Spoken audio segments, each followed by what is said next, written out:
Hello, everyone, and welcome to another episode of Founders Grid. Today we have Alessio, the Director of Engineering at 645 Ventures. Alessio, welcome to the show. Yeah, thanks for having me. So, give us a brief background about yourself, what you've been doing before 645. Yeah, so I'm from Italy originally, studied computer science there. I started a company with a friend of mine over there. We basically built a open source automation system. What we quickly figured out was that it's really hard to build hardware startups. So that was kind of my first exposure to how venture capital works, how you raise capital. We wounded that company down a couple of years in, ended up joining an array of different VC-backed companies. One of which was based in LA, for example, which was my first exposure to US-based VCs. And what it really did was helping Latinx immigrants in the US get access to financial services, education. So really learning, how do you build consumer-facing products, and kind of like how does that experience change when you're looking at, population in the US versus immigrant population in the US versus what I was seeing back home. I then joined 645 around 2.5, 3 years ago. It was late 2017. At the time, we were still on our first fund, which was 7 million. And since then, we raised our second fund, which is a little above 40 million. We brought on some institutional LPs. And since then, I've been working with, great founders, trying to build great companies, and also building our own, like the fund is still pretty young. We're still figuring out what the processes are. We're trying to figure out, how to best support our founders. And that's been a very rewarding experience. So, so when it comes down to entrepreneurs' DNA, right? So since you've worked on the East Coast, the West Coast, and Europe as well, do you think there's any commonality between the entrepreneurial DNA, or one coast has an edge over the other? Yeah, I think I think founders on the West Coast have an edge over the VCs because they're more well informed about how the VC world works. I think what happens with founders that are in kind of non-prime geographies is like they're not really experts into how do you talk with VCs, like what do VCs expect, like they don't have the same support group that people on the West Coast have, and now more recently in New York have. So they're advantage in that way versus in Europe, I think VCs are a little more advantage because the information asymmetry is even larger. So you kind of need to, know that you can trust the VCs that you're speaking to. Unfortunate times because of COVID, and because of that, we've seen multiple VCs rethinking their investment thesis, big companies laying off. The world is all into a phase of rethinking what the post-COVID world is going to be like. So at 645, are you rethinking your thesis, or are you working on any workings that you can share with us? How do you see which industry to perform better than the other? Yeah. We spent quite a bit of time internally working on this post-COVID investing framework, and really there's different layers to it. The first thing that we wanted to think about is how does the crisis affect the incumbents?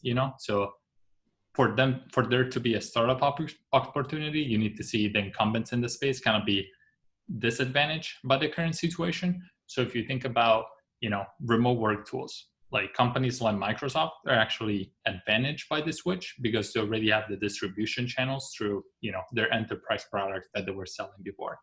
If you think about, for example, one space that I've been focusing on is online events. If you think about the existing players there, most of them are offline companies. So if you think about Cvent, like most of their products are tailored to offline events, versus what you need now is like experiences that are different from what offline used to be. So it's kind of hard for them to innovate quickly. And you can see companies like Hopin, like Calm, Pay Summit that are kind of rising in this space because there's this unmet demand out there. So that's the way we've been thinking about it in terms of investing strategy. Like we haven't really changed. Like we've been doing deals throughout the pandemic. We did an investment in a company called Electronic that does RPA for mid-sized businesses, and a company called DeepSource that helps developers ship better code. A company called Slope that is actually in the clinical trial management space. So we've been kind of working, really having in mind, like, is this, this crisis like a tailwind for the companies long term, or is it actually not really helping them necessarily, but actually the incumbents are the one being helped because they have many more resources, they have better distribution channels.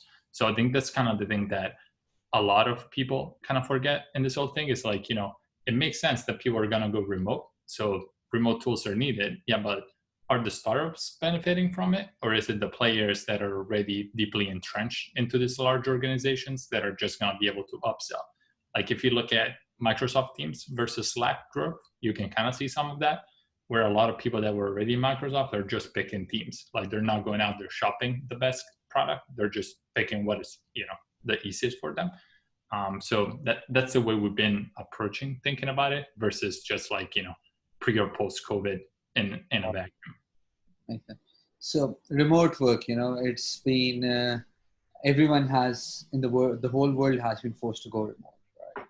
And it's easier for technology companies compared to the others. But when it comes down to managing remote teams, everyone is going through multiple challenges, be it the smaller ones, be it the large ones, especially, the creativity. The coding can be done maybe remotely, but what about the marketing team, the sales team? What about that, all the creativity? So any tips and advices that you've shared with your existing portfolio of how to manage the remote teams in a better way that you would like to share with our listeners? Yeah, so at one of the companies I used to work with, people distributed across the globe. So on the engineering team that I led, we had me in Italy, we had one person in Thailand, we had one person in LA, and then one person was, a digital nomad. He was just literally traveling every month.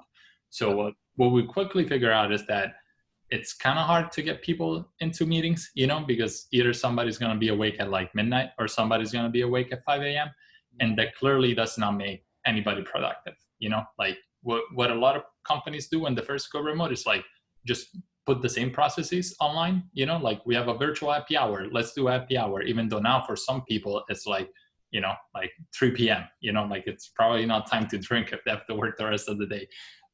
So that's the kind of mentality that you need to have, is really evaluate what processes did I have in place that are still effective in a remote world. For example, even like having a meeting with like 15-20 people, like in person, it's much easier to keep them focused because you kind of have like the peer pressure of like, oh, everybody's in the room, they see me if I'm doing something else. Yeah. Now you have a lot of people that are like, I was never supposed to be in this meeting in the first place. I'm just sitting here, I don't even know why, so I'm just gonna like, I don't know, fold the laundry or something and turn off my video. So the first thing that companies should do is like really reevaluate like what is the really necessary time that we need to spend together versus what can be moved to like an asynchronous communication. Yeah. And really make it more like result based versus time based, which I think is the other issue. Like a lot of employment right now is like time based versus like what you're supposed to get done, which I think is something that engineers had like figured out a long time ago. Like you set a 2-week sprint, this is what you need to do in 2 weeks, do it. Like you can do it at midnight, you can do it 2 a.m. whenever you want. Instead, other verticals like in other teams never really needed to work that way. They were like, oh, let's do our sales kickoff this week, let's do our marketing review this week, but never really thinking through how do we do this without the meetings. So I think this will be something that will really shape the way companies work, even with COVID, once they figure it out. And I'm excited to see what that looks like. Yeah. Interesting. So last question, which industries do you see evolving in the next 2-3 years? Which industries would you bet on? Okay, which industries do you see evolving? Mm-hmm. Yeah, there's really a lot of different things, but I think real estate is probably going to be the main one for a couple of reasons. The first one is that real estate was already trailing in terms of technology adoption, so over the past like 5 years or so, you've seen like Procore get very big, you've seen PlanGrid get very big, and there's kind of been this digitalization of real estate. What happens now is that all of a sudden, like we have this very expensive real estate, and like people can go into it, like you cannot be in the same places. So like, how do you reshape the way experiences are built? How do you reshape the way, even streets are used? Like, like here in New York, like Broadway has been closed to like Yeah. traffic right now, and it's like only pedestrians. Like maybe some of that will stay even post COVID, and like that really changes the way the real estate on those streets is, because like right now you have a lot more space in front of your establishments versus just having a little bit on the sidewalk. So there's gonna be a lot there, and there's gonna be this merging between technology and real estate. Like how do you use technology to build very cool experiences in this kind of like different places? So we'll see. And then of course, as an engineer, the other thing is always Yeah. DevOps and engineering. Like I feel like every 5 years, if you look back 5 years, like it's completely different, which is what keeps it exciting. Exciting. Yeah. Yeah. So And the other great thing is that now everybody's finally figured out that every company is a technology company. So like developers finally have the respect that they need at the yeah. budget level. They can finally pay for things, and it's gonna be great to see the kind of tools that they get built. Alessio, thank you so much for being on the show. Take care of yourself and stay safe. Thank Yeah, you. thank you for having me. Bye bye.